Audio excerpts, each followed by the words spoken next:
खबर कानपुर से, जहां पर देर शाम बजरिया थाना क्षेत्र के फूलमती चौकी क्षेत्र के बने एक मकान के बेसमेंट में आग लग गई। इलाके में हड़कंप मच गया। देखते देखते आग ने विकराल रूप लिया है। क्षेत्रीय जनता ने आग लगने की सूचना कंट्रोल रूम और स्थानीय थाने को दी है।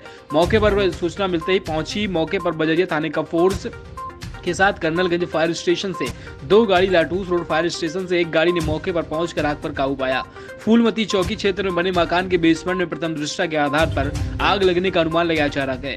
गोदाम में कपड़े के डिब्बे और गारमेंट्स का सामान रखे होने की वजह से आग ने देखते ही विकराल रूप धारण किया। मौके पर पहुंचे एसओ प्रदीप कुमार ने बताया कि सकरी गली होने के चलते आग बुझाने में दिक्कत की सामना करना पड़ा। ये कौन सी जगह है पार्षद जी, और क्या घटना हुई थी यहाँ? कर्नलगंज कहते हैं, यहाँ अभी आग लगी थी। मेरे पास फ़ोन आया कि पार्षद जी यहाँ आग लग गई है शॉर्ट सर्किट से। तो जब मैं पहुँचा हूँ तो जानकारी करी तो मालूम पड़ा शॉर्ट सर्किट से आग लग गई है। मोहल्ले के लोगों ने और बच्चों ने बहुत जान तोड़ मेहनत करी, अपनी जान को जोखम में डालकर उन्होंने आग बुझाने का काम किया, लेकिन आग बुझ ही नहीं रही थी, किसी भी सूरत से नहीं बुझ रही थी और बढ़ रही थी। फिर उसके बाद फायर ब्रिगेड की टीम आई है। मैं उनकी जितनी भी तारीफ़ की जाए कम है। बधाई के पात्र हैं वो लोग कि इन तंग गलियों में जिस तरीके से उन्होंने गाड़ी लाकर आग बुझाने का काम किया, वाकई में उनकी जितनी तारीफ़ की जाए कम है। जब वो आए हैं उसके बाद ही आग पर काबू पाया गया।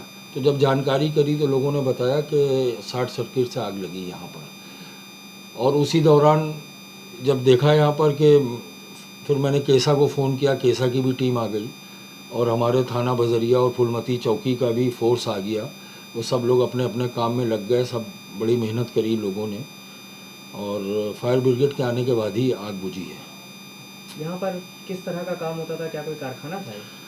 नहीं, कारखाना नहीं था, वो तो बंद रहता था। उसको आप स्टॉक रूम कह सकते हैं। वो लोग जॉब में काम करते हैं, गारमेंट्स का माल ला के बनाते हैं और जब माल स्टॉक होता है तो वो रखते हैं। और मेरा ख्याल 35 से 40 गज जगह होगी वो। वहाँ कारखाना तो नहीं था, लेकिन जब मैंने वहाँ पर देखा तो सब जले हुए डब्बे पड़े हुए थे। वो स्टॉक रूम है उनका, आप स्टॉक रूम कह सकते हैं, कारखाना नहीं था वो। और अभी भी वहाँ पर सब फैला हुआ उनका माल वाल और डब्बे अभी भी रखे हैं। अगर आप जाके देखेंगे तो वो काम कहीं और करते थे, उनका अपना स्टॉक रूम था वो जहाँ पर आग लगी। क्या ये माना जाए कि फायर ब्रिगेड को पहुँचने में देर हुई, क्योंकि वहाँ पर देखा गया कि क्षेत्रीय लोग और आप भी उसमें आग को बुझाने में दिखाई दिए, तो क्या माना जाए, फायर ब्रिगेड लेट पहुँची? नहीं, फायर ब्रिगेड लेट नहीं पहुंची है। वो वहाँ पर जो जहाँ पर आग लगी थी वहाँ पर फायर ब्रिगेड पहुंच गई, यही बहुत बड़ी बात है। वो तारीफ़ के काबिल है। उनका ड्राइवर जिस तरीके से इतनी जल्दी गाड़ी ले आया, अगर लोग कह रहे हैं कि फायर ब्रिगेड देर से पहुंची है तो वो गलत है, क्योंकि इन गलियों में फायर ब्रिगेड का आना नामुमकिन सी बात है। और वो ड्राइवर जिस तरीके से गाड़ी लेके आया और वहाँ तक उनकी टीम आकर पानी जो चालू करके उन्होंने बुझाने का काम किया, वो तारीफ़ के काबिल है। मैं भी वहाँ 1 सेकंड वहाँ खड़ा नहीं हुआ जा रहा था और मोहल्ले के बच्चों के चेहरे एकदम लाल हो चुके थे, जाने कितनों के सर के बाल तक जल गए थे। जब फायर ब्रिगेड की टीम आई है तो उन बच्चों को बाहर किया है, तब जाके आग बुझी है। और ये जो कह रहा है कि लेट पहुँचे, नहीं, बिल्कुल गलत है। वो आए हैं, समझ लीजिए जल्दी आ गए। वो बधाई के पात्र हैं, उन्होंने बहुत अच्छा काम किया। सर, ये कौन सी जगह थी, कैसे आग लगी और कितनी गाड़ियाँ फायर ब्रिगेड की मौके पर? सूचना 9:14 पर मिनी कंट्रोल द्वारा दी गई कि थाना बजरिया क्षेत्र के अंतर्गत किसी मकान में आग लगी है, जिस पर त्वरित कार्रवाई करते हुए फायर स्टेशन कर्नलगंज से 2 बड़ी गाड़ी, 1 गाड़ी लाटूस रोड से क्षेत्र की संवेदनशीलता को देखते हुए तुरंत रवाना की गई। साथ में हम भी वहाँ रवाना हुए। वहाँ जाकर देखा कि 300 मीटर अंदर जाके पतली सी गली में अंदर एक मकान में बेसमेंट में आग लगी हुई है। तो काफ़ी दूरी होने के कारण वहाँ पर 12-13 हौज फैलाकर कार्य करना पड़ा, क्योंकि गलियों में ऊपर बिजली के तारों का जाल फैला हुआ था, जिससे बड़ी गाड़ियों का मूवमेंट अच्छी तरह से नहीं हो पा रहा था। तो उन तारों को काट के काफ़ी मशक्क़त करके आग को पूर्ण रूप से बुझा दिया।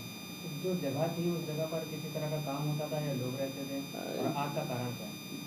देखिएगा, जाते जितना देख के मालूम पड़ा तो शॉर्ट सर्किट देखना महसूस हो रहा था, क्योंकि वहाँ पर जितने भी बाहर के बिजली के बोर्ड लगे हुए थे सारे के सारे जले हुए थे। क्योंकि शॉर्ट सर्किट से ही ज़्यादातर आगे लग रही हैं आजकल, क्योंकि बेसमेंट में बता रहे थे कि वो कपड़ों का थोड़ा स्टोर किया हुआ था उन्होंने और ऊपर वो रहते थे। तो ये भी गलत है, क्योंकि बेसमेंट में इन चीज़ों का स्टोर नहीं करना चाहिए। शॉर्ट सर्किट होता है तो इन चीज़ों से ही ज़्यादातर आग लगती है, क्योंकि बहुत पुराना इलाका भी था। जहाँ तक संभव है कि उनकी जो बिजली की तारें वगैरह थी वो सारी पुरानी होंगी, क्योंकि इन शॉर्ट सर्किट से जितना आप लोड डालेंगे इन पुरानी तारों पर तो वो क्या है, जल कर पिघल कर उस पर गिर जाती है, उससे आग लग जाती है। सर कोई जनहानि? नहीं, कोई जनहानि नहीं, कोई फंसा हुआ नहीं था, पूरा मकान खाली करा दिया गया था।